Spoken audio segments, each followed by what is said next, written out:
नमस्कार मंडळी, चला तर आणखीन एक छान असा व्हिडिओ तुमच्याबरोबर शेअर करते. आजच्या व्हिडिओमध्ये मी तुमच्याबरोबर एक नॉनव्हेज रेसिपी शेअर करणार आहे आणि ही आहे कालवं. कोकणातले जे असतील की नाही त्यांच्या पटकन बघूनच लक्षात आलं असेल की हा काय प्रकार आहे तो.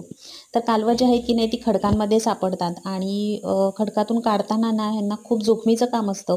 कोयत्याच्या टोकाच्या साहाय्याने काढावी लागतात आणि त्या खडकाला अतिशय म्हणजे अतिशय धार असते, तर खूप सावधगिरीने करावं लागतं ते काम.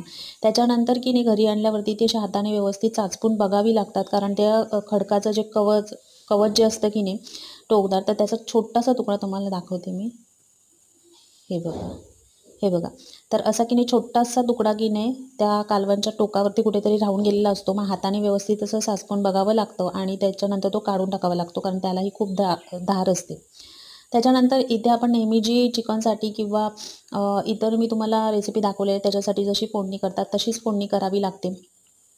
तेलामध्ये जरासा कांदा बारीक चिरून मी परतवून घेतलेला आहे. त्याच्यामध्ये थोडीशी कोथिंबीर टाकलेली आहे, हळद टाकलेली आहे आणि हा आहे मालवणी भाजका मसाला.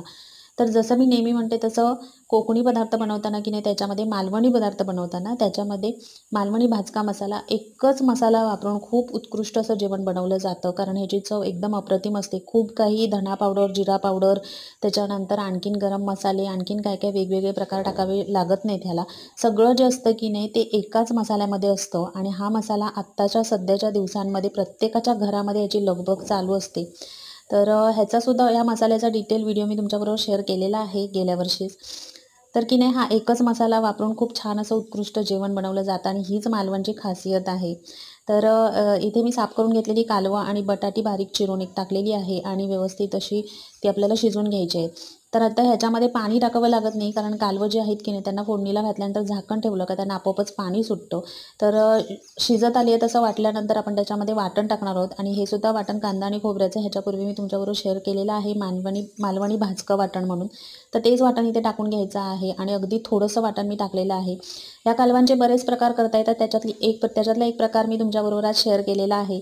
तर अतिशय सोपी अशी रेसिपी आहे, पण खूप चविष्ट आणि नॉनव्हेजवाले जे असतील की नाही त्यांना तर खूप म्हणजे खूपच जास्त आवडेल असा हा पदार्थ आहे. तर हे होतं आजचं जेवण. आजच्या जेवणामध्ये कालवं होती आणि तांदळाची भाकरी होती. तर आजचं जेवण कसं वाटलं नक्की कमेंट करून सांगा आणि व्हिडिओ आवडला असेल तर लाईक, शेअर आणि सबस्क्राईब.